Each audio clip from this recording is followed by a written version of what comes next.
বা জনসংযোগ বিভাগৰ এক্সিকিউটিভ মেম্বাৰ ডক্টৰ নীলোৎ চৌধুৰী ডাঙৰীয়া, গোসাইগাঁও সমষ্টিৰ সন্মানীয় বিধায়ক জিৰণ বসুমতাৰী ডাঙৰীয়া,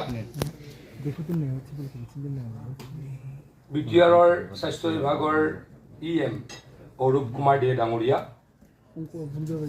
জলসম্পদ বিভাগৰ এক্সিকিউটিভ মেম্বাৰ উকিল বসুমতাৰী ডাঙৰীয়া, প্ৰাগ নিউজৰ এডিটৰ ইন চিফ মোৰ শ্ৰদ্ধাৰ প্ৰশান্ত ৰাজগুৰু ডাঙৰীয়া, BTCৰ প্ৰিন্সিপাল ছেক্ৰেটাৰী আকাশদ্বীপ ডাঙৰীয়া, সন্মানীয় চন্দন কুমাৰ গোস্বামী ডাঙৰীয়া, ৰবি শংকৰ ৰায় ডাঙৰীয়া, মোৰ শ্ৰদ্ধাৰ ইয়াত উপস্থিত অসমৰ 8খন জিলাৰ পৰা অহা সাংবাদিক বন্ধুসকল, সুধীবৃন্দ আৰু বিটিআৰ অঞ্চলৰ জ্যেষ্ঠ ব্যক্তিসকল, প্ৰশান্ত ৰাজগুৰু ডাঙৰীয়াই আপোনালোকৰ আগত সাংবাদিকতা কেনেকৈ কৰিব লাগে তেখেতে ভাষণত ক'ব। গুৱাহাটী ইউনিভাৰ্চিটিৰ কমিউনিকেশ্যন এণ্ড জাৰ্নেলিজম ডিপাৰ্টমেণ্টৰ HOD চন্দন কুমাৰ গোস্বামী ডাঙৰীয়াই তেখেতৰ ভাষণ ৰাখিব। মই সাংবাদিকসকলৰ আগত বহুত কিবা ক'ব পাৰোঁ বুলি মই নিজকে নাভাবোঁ, তথাপিতো অসমৰ জনসংযোগ বিভাগৰ মন্ত্ৰী হিচাপে আপোনালোকৰ এই অৰিয়েণ্টেশ্যন কেম্পত দুআষাৰ ক'বলৈকে বা এই অনুষ্ঠানটোৰ ইনাগুৰেটৰ হিচাপে মোক নিমন্ত্ৰণ জনাইছিলে আৰু সেইকাৰণে মই দুআষাৰ ক'বলৈ বিচাৰিছোঁ। আমাৰ আকাশদ্বীপ ডাঙৰীয়াই ইতিমধ্যে কৈছে, আমি সকলোৱে জানো ইটছ এ শ্লোগান যে গণতন্ত্ৰৰ চতুৰ্থ স্তম্ভ হৈছে সংবাদ মাধ্যম। সংবাদ মাধ্যমৰ গণতন্ত্ৰক শক্তিশালী কৰাত অত্যন্ত ডাঙৰ ভূমিকা আছে। গতিকে মই প্ৰথমেই ক'ম, সাংবাদিক নিৰ্ভীক হ'ব লাগে, সাংবাদিক নিৰপেক্ষ হ'ব লাগে, সাংবাদিক সমাজ হিতৈষী হ'ব লাগে আৰু সাংবাদিকতা সঁচাৰ ওপৰত নিৰ্ভৰ কৰি হ'ব লাগে। আজিকালি সাংবাদিকতাৰ পৰিসৰটো অলপ ডাঙৰ হৈছে। আগতে অসমত খুব বেছি আমি যদি ছেটেলাইট টিভি চেনেল কওঁ 7টা বা 8টা আছে, বা হাউচ বুলি ক'লে 5টামান থাকিব। আৰু পেপাৰ অসমত সৰু বৰ পেপাৰ লৈ অসমত পেপাৰ অৱশ্যে যথেষ্ট আছে। পেপাৰ প্ৰায় 60-65খন 70খন পেপাৰ আছে, কিন্তু বহুল প্ৰচাৰিত বাতৰি কাকত আছে খুব বেছি 5ৰ পৰা 7খন। কিন্তু এতিয়া সাংবাদিকতাৰ সংখ্যা তাত আজিৰ পৰা 5 বছৰৰ আগত সাংবাদিকৰ সংখ্যা যিমান আছিল তাতকৈ 5 গুণ 7 গুণ 10 গুণলৈকে সাংবাদিক বেছি হৈ গ'ল। আজিকালি এনেকুৱা এটা পৰিৱেশ হৈছে, আমি যদি ক'ৰবাত এটা বাইট দিব লাগে, কেতিয়াবা বাইটটো আমি 3বাৰ দিব লাগে। একেকেইটা প্ৰশ্ন একেকেইটা কথা আমি 3বাৰ ছেপাৰেট কৰি দিব লাগে। কিয় দিব লাগে? যে সাংবাদিক বেছি হ'ল, সাংবাদিকতা কৰা মানুহ বেছি হ'ল। কিয় হ'ল? যে এতিয়া ডিজিটেল মিডিয়াত, ফেচবুকত বা অন্যান্য ছ'চিয়েল মিডিয়া প্লেটফৰ্মত 2-3জন মানুহ লগ লাগি ঘৰত বহি সাংবাদিকতা কৰিব পাৰি। মই তাক নিগেটিভ বুলি কোৱা নাই, বেয়া বুলি কোৱা নাই, কিন্তু গোটেই প্ৰক্ৰিয়াটো সলনি হৈ গ'ল। প্ৰক্ৰিয়াটো কেনেকৈ সলনি হ'ল? আগতে কেনেকুৱা আছিল? আজিৰ পৰা আমি যদি 20 বছৰ আগলৈকে মনত পাওঁ, তাতকৈ আগৰ কথা নকওঁ। আজিৰ দিনটোত কি হ'ল, মানুহে কেতিয়া জানিব পাৰিছিল? অহাকালি দুপৰীয়া। আৰু গুৱাহাটীত হ'লে, গুৱাহাটীৰ ওচৰে পাজৰে হ'লে ৰাতিপুৱা গম পাইছিল।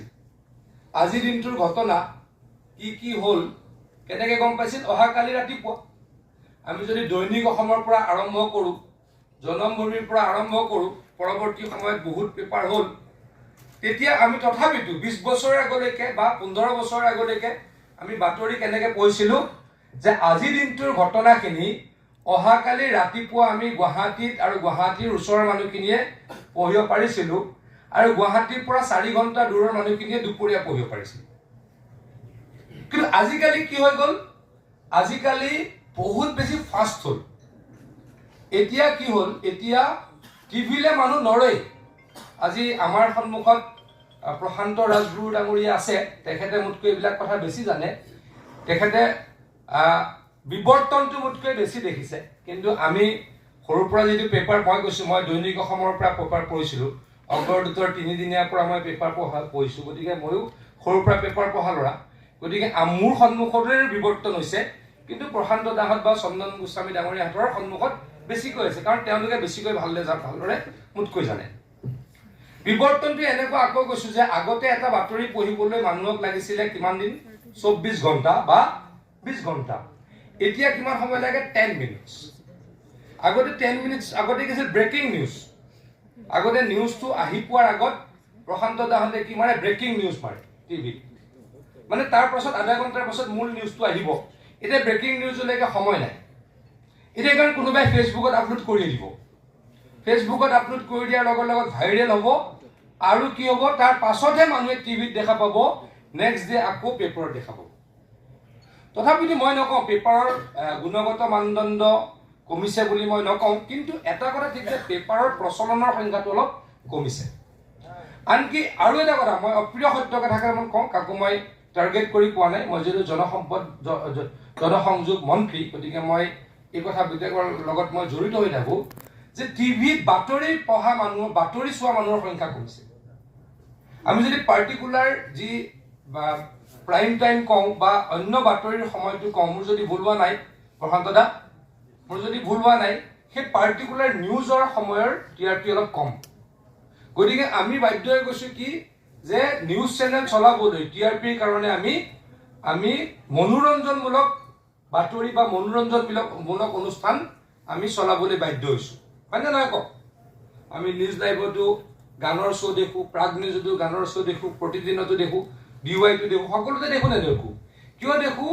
যে যিখন আমাৰ এডভাৰটাইজমেণ্ট পাবলৈ TRP লাগিব।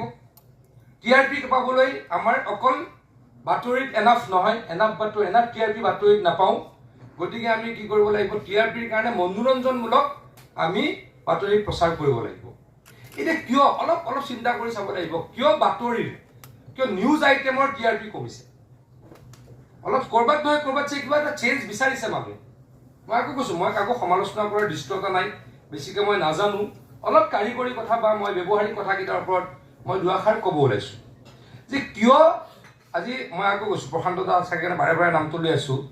আজিৰ পৰা 10 বছৰ আগতে প্ৰাইম টাইম নিউজৰ যিমান TRP আছিল তাৰ আধা হৈছে প্ৰশান্ত দা, হয়নে? তাৰ আধা হৈছে নে তাতকৈ কমিছে? 1/4। তেখেতে চিফ এডিটৰে নিজে জানে, মই অলপ পৰোক্ষভাৱে জানো, তেখেতে প্ৰত্যক্ষভাৱে জানে। তেখেতে ক'লে যে আজিৰ পৰা 10 বছৰ আগত নিউজ আইটেমৰ TRPতকৈ এতিয়া 1/4 হৈ গ'ল। কিয় কমিছে? মানুহৰ বাতৰি চোৱাৰ, বাতৰি পঢ়াৰ, বাতৰি কাকত পঢ়াৰ বা টিভিৰ নিউজ চোৱাৰ প্ৰতি অনীহা কিয় হৈছে? আমাৰ তাত কিবা নহয় কিবা এটা কিন্তু লেকুনা আছে, সেইটো কথা অলপ চিন্তা কৰি চাব লাগিব। আপোনালোকে বেয়া নাপাব, মইতো বহুতকে চিনিয়ে পাওঁ, BTRত মই ঘূৰিয়ে ফুৰোঁ, ডিমা হাজাওলৈ মই গৈয়ে থাকোঁ, কাৰ্বি আংলঙলৈ মই গৈয়ে থাকোঁ। গতিকে ইয়াত থকা বহুখিনি ব্যক্তিক মই অন্ততঃ 50%ক মই ব্যক্তিগতভাৱে জানোৱেই। গতিকে আপোনালোকৰ লগত মোৰ খুব ভাল সম্পৰ্ক। তথাপিতো মই কৈছোঁ, বেয়া নাপাব, ক'ৰবাত এই অনীহাৰ কাৰণটো আমি বিচাৰি উলিয়াব লাগিব। আগতে মুখ্যমন্ত্ৰী ডাঙৰীয়াই কয়, কাকো সমালোচনা কৰি নকয়। সিদিনা 1 তাৰিখৰ দিনা আমি এখন যি সংবাদসকলৰ লগত ভাৱ বিনিময় কৰোঁ, তাতে মুখ্যমন্ত্ৰী ডাঙৰীয়াই কৈছিলে যে চিন্তা কৰিব লাগিব, যিখন বহুল প্ৰচাৰিত কাকত, নাম নোলোৱা কাকত, নৰ্মেলি যিকেইখন বহুল প্ৰচাৰিত, মই এখন নহয় যিকেইখন বুলি ক'লোঁ, তেওঁলোকৰ প্ৰচলন কিমান হৈ গ'ল? আগত যদি 1 লাখ আছিল, এতিয়া 25,000 পৰা 30,000 হৈছে। মানে এইবিলাক দুখ ক'বলৈ বেয়া লাগে, কিন্তু অসত্য নহয়। কিয় হৈছে এই কথাটো? তাৰ কাৰণে ৰেছপনচিবিলিটি কিন্তু কোনোবাই নহয় কোনোবাই ল'ব লাগিব। তাৰ কাৰণে কোনোবা ক্ষেত্ৰত চৰকাৰে যদি কিবা ল'ব লগা আছে, চৰকাৰে ল'ব লাগিব। প্ৰথম মোৰ কথাটো কৈছোঁ, কোনোবা ক্ষেত্ৰত মালিকেও ল'ব লাগিব, কোনোবা সময়ত এডিটৰেও ল'ব লাগিব, আৰু বহু সময়ত ফিল্ডত থকা সংবাদ মাধ্যমৰ মোৰ শ্ৰদ্ধাৰ কৰ্মীসকলে বা সাংবাদিকসকলে ল'ব লাগিব। মানে মানুহৰ এনেকুৱা হৈছে নেকি যে এই বাতৰিটো মিছাই, গতিকে কিয় চাওঁ, তেনেকুৱাও হ'ব পাৰে যে এই বাতৰিটো আধা সঁচা আধা মিছা। আমি কেতিয়াবা কি কৰোঁ, ব্ৰেকিং নিউজৰ তাগিদাত, TRPৰ তাগিদাত, আমাৰ ABCৰ তাগিদাত, চাৰ্কুলেশ্যনটো ABC কয় জানো পেপাৰৰ, তেওঁলোকৰ সংখ্যা আগবঢ়োৱাৰ তাগিদাত আমি কি কৰোঁ, আমি কেতিয়াবা অতিৰঞ্জনমূলক বাতৰিও প্ৰচাৰ কৰোঁ নেকি, সেই কথাটো চিন্তা কৰিব লাগিব।